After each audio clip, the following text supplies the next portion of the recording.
Buenas tardes y bienvenidos al estudio bíblico para la Iglesia Episcopal San Jorge.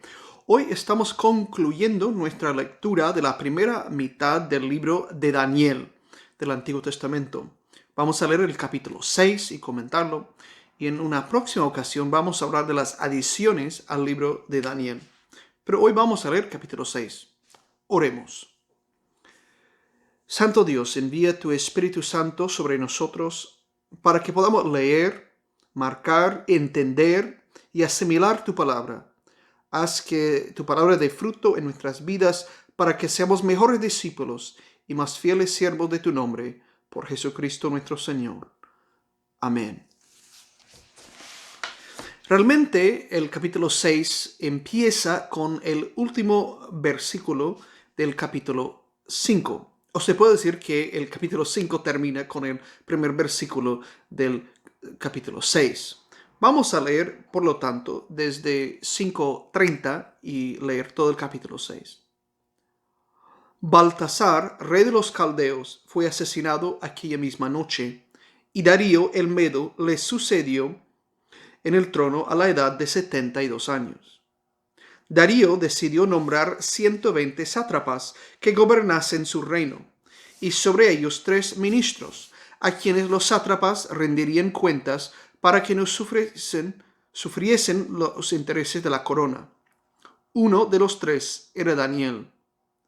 Daniel sobresalía entre los ministros y los sátrapas por su talento extraordinario, de modo que el rey decidió ponerlo al frente de todo el reino. Entonces los ministros y los sátrapas buscaron algo de qué acusarle en su administración del reino, pero no le encontraron ninguna culpa ni descuido, porque era hombre de fiar, que no cometía errores ni era negligente. Vamos a pausar allí con el versículo 5. En la última sesión leímos sobre el episodio del banquete de Baltasar, de cómo la mano escribía en la pared, y Daniel dio la interpretación de que esa misma noche perdería su reino el rey Baltasar, y dicho y hecho. A Baltasar le sucedió Darío el Medo. Los medos y los persas formaban un reino, un imperio grande, de que se escucha mucho en la antigüedad, ¿no? Uno de los de Darío tuvo su encuentro con Alejandro Magno, por ejemplo. Ya estamos entrando en otra época histórica como contexto de la narrativa. Y dice que Darío quería organizar bien al reino caldeo o babilónico, y por eso nombró 120 sátrapas para gobernar su reino. Los sátrapas eran oficiales potentados de divisiones del imperio. Y dice que nombró 3 ministros, creo que el término es visir, a veces los encontramos en algunos de los textos, que eran los que tenían que supervisar a los sátrapas, a los como gobernadores. Esos eran como ministros importantes del gabinete del gobierno de Darío. Y dice que entre los 3 había nombrado a Daniel como ministro del reino. Y Daniel hizo todo tan bien, que sobresalía en todo, que por fin Daniel fue nombrado como primer ministro del reino de Darío. Y por tanto los demás oficiales tenían mucha envidia y querían buscar cómo tenderle trampa o ponerle en algún problema. Y vamos a seguir qué dijeron unos a otros. Aquellos hombres se dijeron: no podremos acusar a Daniel de ninguna falta, tenemos que buscar un delito de carácter religioso. Entonces los ministros y sátrapas fueron al rey diciéndole: viva siempre el rey Darío. Los ministros del reino, los prefectos, los sátrapas, consejeros y gobernadores están de acuerdo en que el rey debe promulgar un edicto sancionado, que en los próximos 30 días nadie haga oración a otro Dios que no seas tú, bajo pena de ser arrojado al foso de los leones. Por tanto, Majestad promulga esa prohibición y firme el documento para que sea irrevocable, como la ley perpetua de medos y persas. Y así el rey Darío promulgó y firmó el decreto. Vamos a ver. Dijeron, la única manera en que podemos atrapar a Daniel es a través de un crimen religioso. Eso es como vemos el antisemitismo en la antigüedad. Dijeron, es tan bueno, no hay falta en él, pero podemos ponerle trampa por vía religiosa, porque sabían que Daniel, siendo buen judío, no podía ofrecer oración a ningún dios, a ninguna imagen, a ninguna figura que no fuera el Dios de Israel. Mucho menos iba a adorar al rey Darío. Entonces esos ministros y oficiales fueron al Darío y le pidieron promulgar una ley que por 30 días nadie hiciera oración más que a él. Es decir, lo querían endiosar literalmente al rey Darío.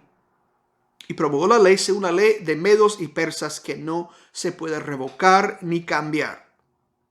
Esos son los detalles de esa sección de Daniel. La ley de los medos y los persas, que no se puede cambiar ni revocar.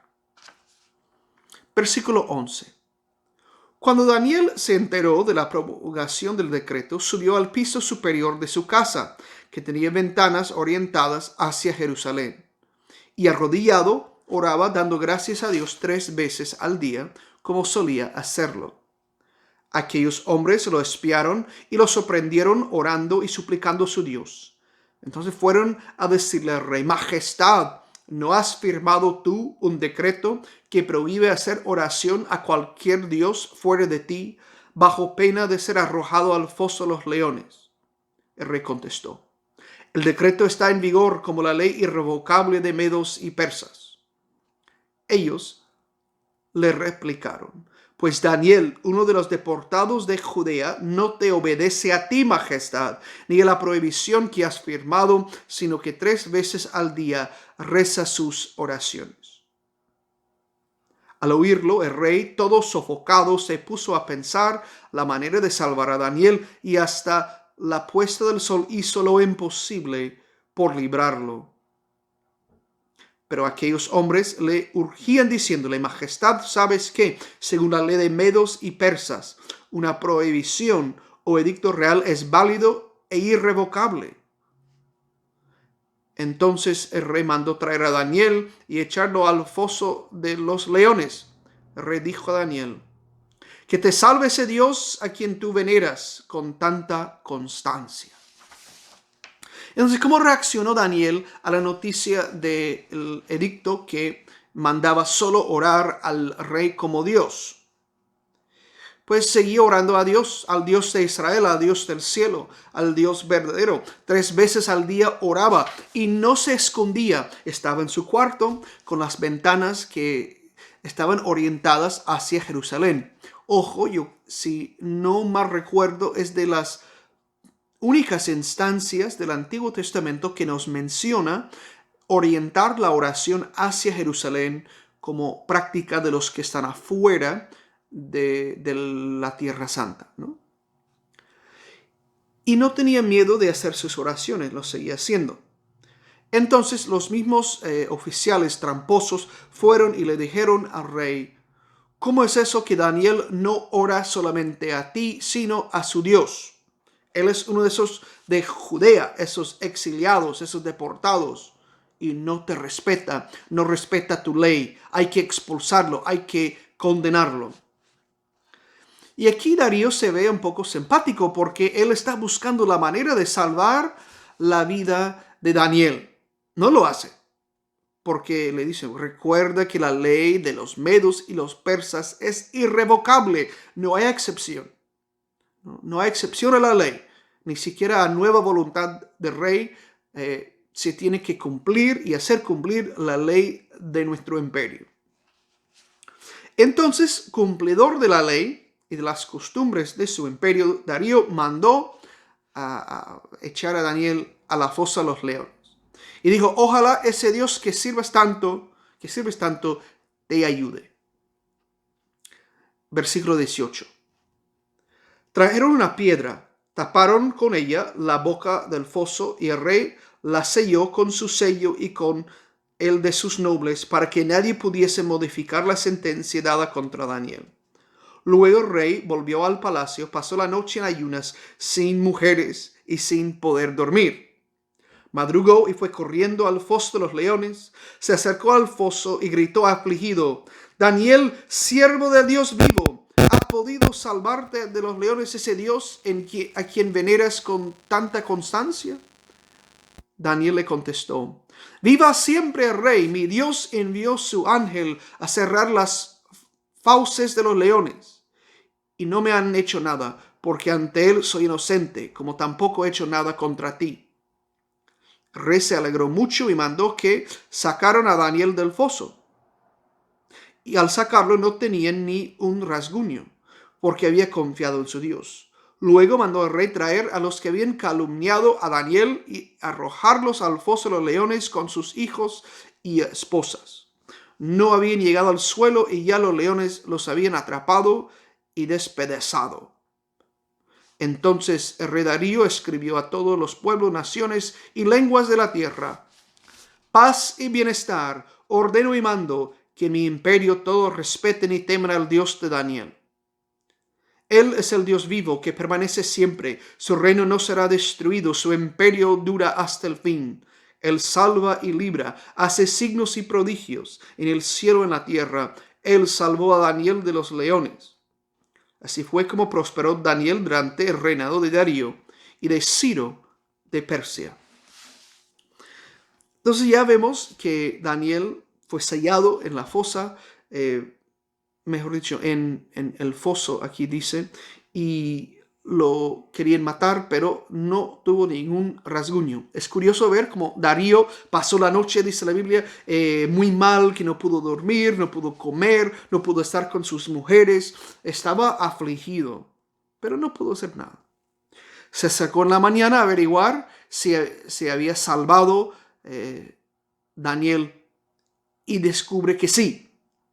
Dios, el único Dios del cielo, lo había salvado. Y claro, como venganza, como recompensa a los que habían tendido la trampa a Daniel y que habían tratado de engañarle al rey, mandó a destruir junto a sus familias, y dice que los leones los querían comer enteros antes siquiera de que habían llegado al fondo del foso. Y bueno, termina la narrativa, termina el capítulo con el mensaje de Darío a todos los pueblos y naciones de su imperio, que todos respeten y teman al Dios de Daniel, que es un Dios vivo, que hace prodigios en el cielo y la tierra, y cuyo imperio no tiene fin. Dice: así prosperó Daniel quizás como figura del pueblo judío en esa época durante el reinado de Darío y de Ciro de Persia. Yo creo que siempre esos textos de Daniel nos quieren inspirar a mantener la constancia en nuestra devoción para el Dios de Israel. Es decir, de orar regularmente, de no desviarnos de nuestra fe, de no desviarnos de Él, de no seguir otros dioses, ni adoptar otras costumbres piadosas que no son realmente costumbres que vienen de nuestra lectura bíblica y de la tradición de los cristianos, ¿no? Es importante entender. Nos quiere animar a la fidelidad y también enseñarnos que con fidelidad a Dios se puede prosperar aún en un mundo dedicado a los dioses falsos de los paganos. Ahora vamos a terminar el estudio de hoy con el Padre Nuestro y pedir que Dios nos siga bendiciendo. Padre nuestro que estás en el cielo, santificado sea tu nombre. Venga tu reino. Hágase tu voluntad en la tierra como en el cielo. Danos hoy nuestro pan de cada día. Perdona nuestras ofensas como también nosotros perdonamos a los que nos ofenden. No nos dejes caer en tentación y líbranos del mal, porque tú es el reino, tuyo es el poder y tuya es la gloria, ahora y por siempre. Amén. Muchas gracias por su tiempo. Que Dios los bendiga. Y recuerde que el próximo jueves vamos a dar una sesión especial hablando de algunas de las adiciones al libro de Daniel en su versión deuterocanónica. Muchas gracias. Que Dios los bendiga.